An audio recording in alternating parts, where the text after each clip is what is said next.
Hello, everyone, and welcome to another segment or installment. I don't know, haven't found the word that I liked best yet. Of This Week in Bronze, I will be your host in this weird ass journey, and you may call me Trombone, or, whatever, really. I mean, you're the internet, be creative.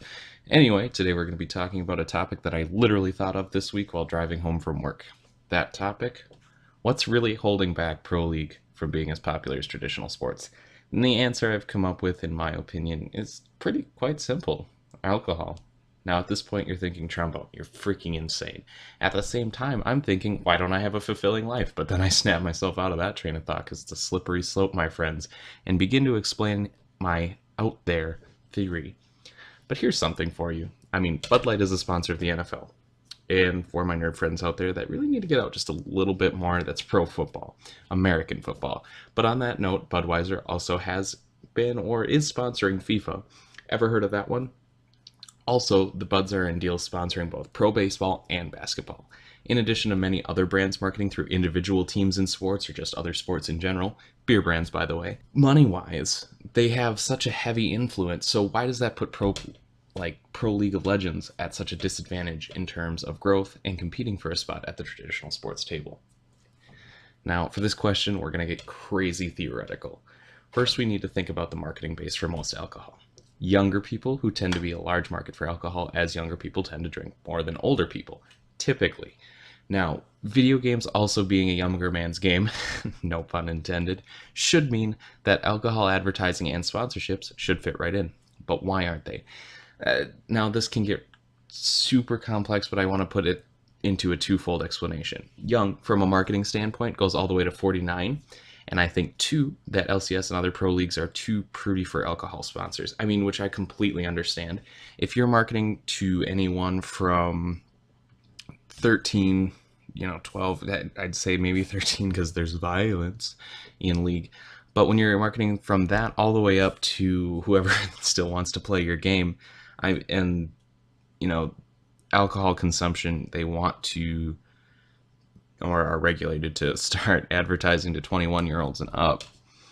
There's quite a bit of overlap in that. Obviously, if you were really focused on gaining a massive amount of people, and a lot of them are younger than the age and entering into a sponsorship or a co-partnership or whatever with an alcohol brand, you don't want 12-year-olds out there drinking beer.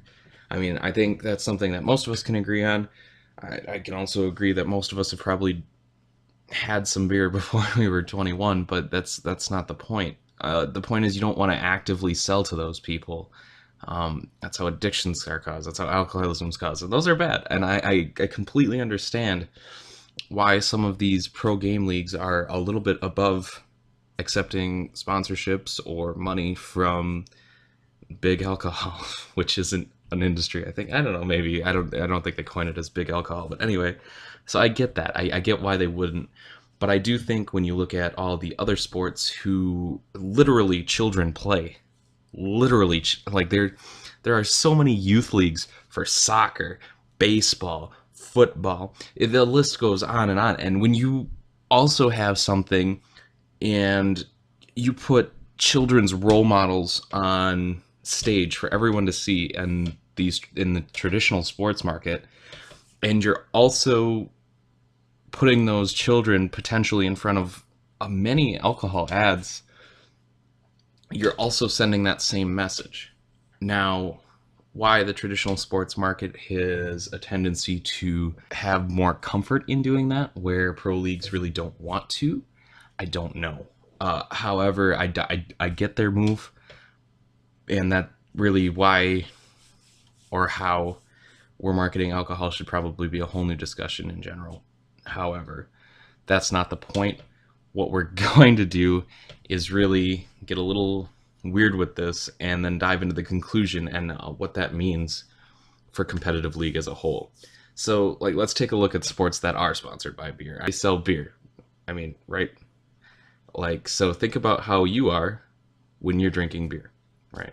So you're selling beer, you're sponsored by beer. Now think about how you are when you're drinking beer, and then think about those sports. Okay, you're a bit loud, you're slower, you have next to no decision making when you really get into it. I mean, no one's ever asked and said, "Hey, dude, who was that girl that you woke up with when you were completely sober? Tell us about that story. Nobody did that. No, if you pass out when you're sober, you should probably find some medical attention, but that's a completely different point. So, what does that mean for traditional sports? It means they're a bit on the simpler side. I mean, think about it. How do you score points? In baseball, you hit a ball with a stick and run in a square. In football, you carry a ball across a line. Boxing, you literally hit someone until they pass out. Super simple. So, and it's super easy to follow even when you're drunk. Now think about League. You need to destroy something. Sounds like boxing and sounds really simple, right? But that can sometimes take up to an hour. And if I'm drunk, I do not want my satisfaction coming an hour from when I started watching. And that's not a point. That's the game win. A point might be kills. I mean, if you want to go that way. But even then, that means you can win a game without the most points. I mean, just try to wrap your plastered and loopy mind around that one. I mean, here, pause the video, get drunk. Add this to your watch later. I'll give you like a 5-second pause screen to go do that, come back, and then tell me if you can clearly follow what I have to say next.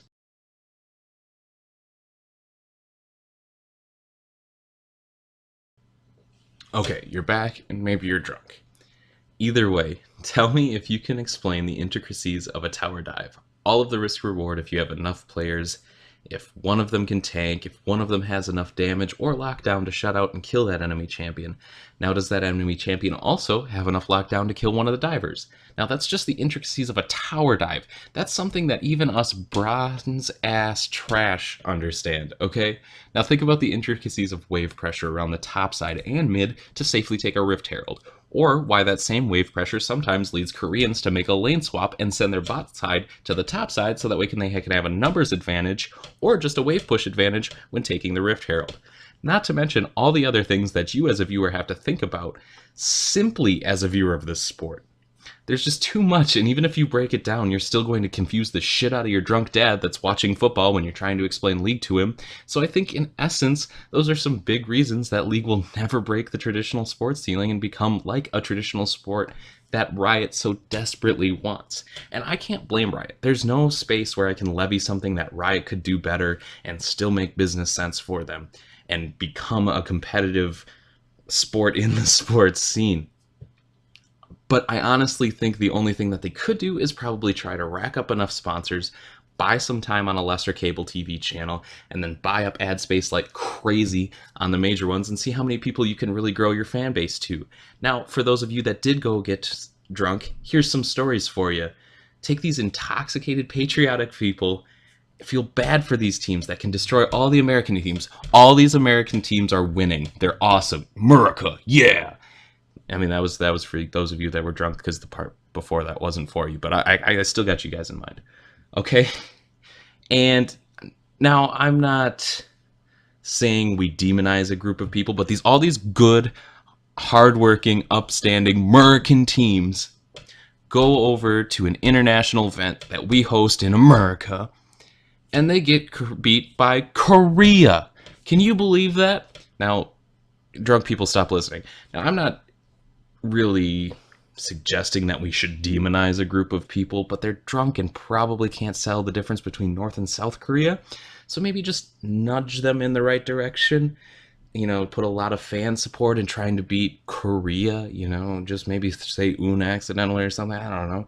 And then, like, prove a point that North America can and continue to take down Korea with all their new fan support. I mean, just build a story.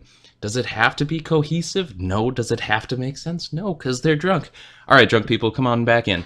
Anyway, that is why I think League has a bit of a tough time really becoming a part of the traditional sports scene.